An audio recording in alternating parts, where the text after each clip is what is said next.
Yo, Ella, we go so far back. You don't tell these people how far back we go. I know, but I wear T-shirts. I don't know what that means. Anyway, all right, let's. I mean, you hold that. Okay, all right. I got it this. would take two if the joke didn't work. I No, it's mean, okay. I don't want no problems. No, it's okay. No, hold on. Hey, so. I tell y'all that people are not joking about connecting all the dots in this Diddy case.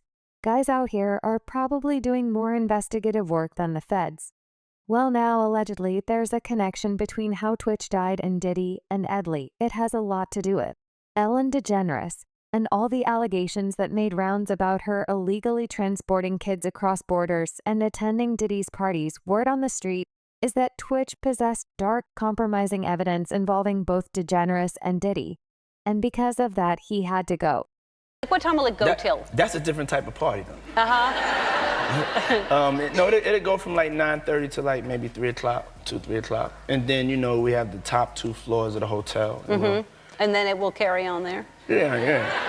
Then no, I mean the after party. No, I know about them. What time do you stay up till? I stay up to like maybe 6 in the morning. I'm back up at like 10:30, 11. 6 in the morning? What do you do every night till 6 in the morning? You don't go to clubs every night. No, I mean, I make love a lot. And,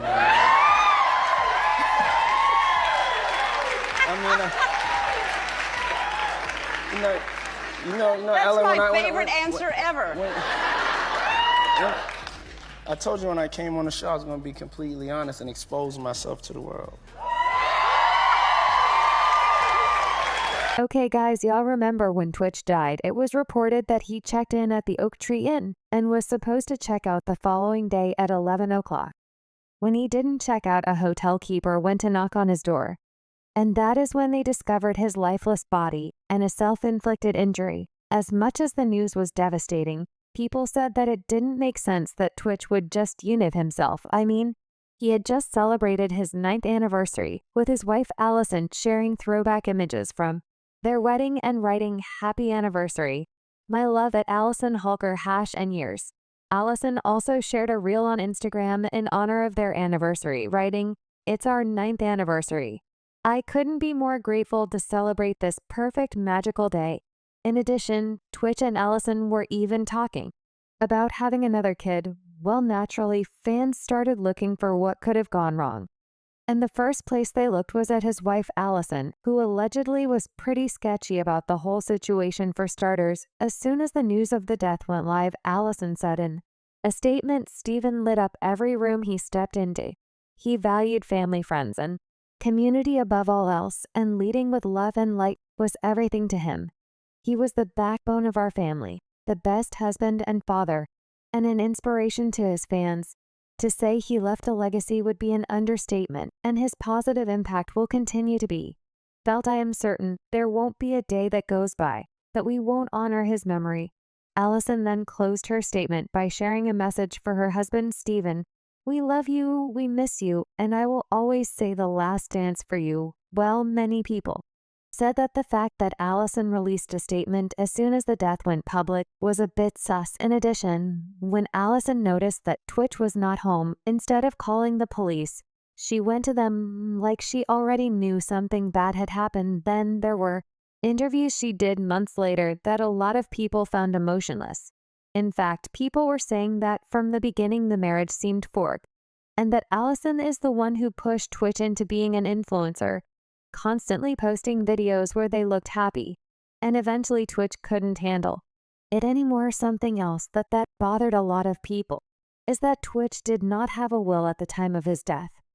And although his wife was already entitled to half of their joint estate under California law, Allison was still required to file a petition to legally prove that she was actually married to tWitch. Allison noted in her filing that her husband owned nothing of value when they married in 2013, and that all the existing assets were acquired during the marriage by virtue of the work skills and efforts of them both. While the judge granted her half of the possessions, and she now owns half of his current and future earnings from his Goldman Sachs investment account, as well as royalties from cast and crew production services, Disney Worldwide Services, and G-Talent Services. She was also granted half of his interest in his 100% ownership of Stephen Boss Productions personally. I cannot judge Allison because people grieve differently, and there haven't been any concrete receipts to prove that she knew more about the death. But someone else people were giving the side eye to was Ellen. Well, one theory that was making rounds was that Twitch was planning on exposing Ellen, and she organized his death and made it look like he took his own life. In fact, Tawdry Hall, a friend of Twitch, shared that Twitch was under pressure because of the scandal on the Ellen DeGeneres. When he was on Ellen and Ellen was being canceled, people were looking at him saying, why are you supporting this woman? And I think that is just a lot of pressure. Human beings are not designed to handle that much pressure. And when I was talking about my experience, his face was like, I know. And he was just like, it's a lot. It was already reported that Twitch left a note behind. And although investigators who found the note did not specify exactly what it read, the LAPD confirmed he cited past challenges he was struggling with. Well, according to TDY, those past challenges had a lot to do with the toxic work environment at Ellen's show. Now, for those who recall, back in 2020, Ellen was accused of allowing an on-set culture of discrimination based on color, fear, and intimidation by several former employees, even though she strongly denied the allegations and said she did not know about. As you may have heard, this summer there were allegations of a toxic work environment at our show, and then there was an investigation. I learned that things happened here that never should have happened. I take that very seriously, and I want to say I am so sorry to the people who were affected. I know that I'm in a position of privilege and power, and I realize that with that comes responsibility, and I take responsibility for what happens at my show.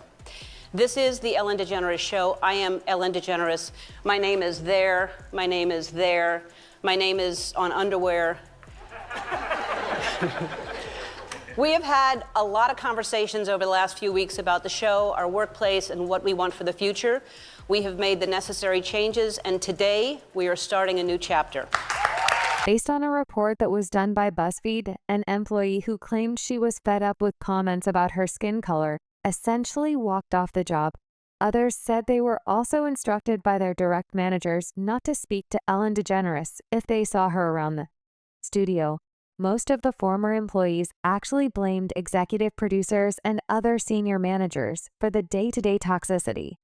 But one former employee said that ultimately it's Ellen's name on the show, and she really needed to take more responsibility for the workplace environment.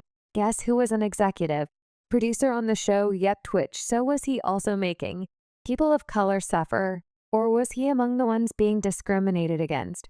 I don't know, but what I will tell you is that a Black woman who used to work on the show told BuzzFeed News she experienced offensive comments, actions, and microaggressions during her year and a half as an employee. She said that when she was hired, a senior-level producer told her and another Black employee, "Oh wow, you both have buck braids. I hope we don't get you confused." And at a work party, she said one of the main writers told her, "I'm sorry, I only know the names of the white people who work here." In addition, one former employee said that after working on the Ellen DeGeneres Show for nearly a year, they took medical leave for 1 month to check into a mental health facility for attempting to take their life. And the week they returned to work, they were told that they were fired. The former employee also said, and I quote, "Some of the producers talk openly in public about addiction and mental health awareness, but they are the reason there's a stigma. They definitely don't practice what they preach with the be kind mantra." Well, at the time when Ellen was getting all this backlash, Twitch was also getting tracked because 1, he was supporting Ellen, and 2, he was also a producer for the show. Other than the work duties, Twitch was also a close friend to Ellen, and she took him to a lot of places in Hollywood, including allegedly to Diddy's parties. Baby, we all know that Diddy was a regular on the Ellen show, and we know that Ellen was invited to Diddy's parties because he once told her that he had invited her to a bunch of parties. But Ellen had yet to show up. Note that Ellen was invited to all the parties, all of them. But the only reason she never went to the earlier parties was because they were too far.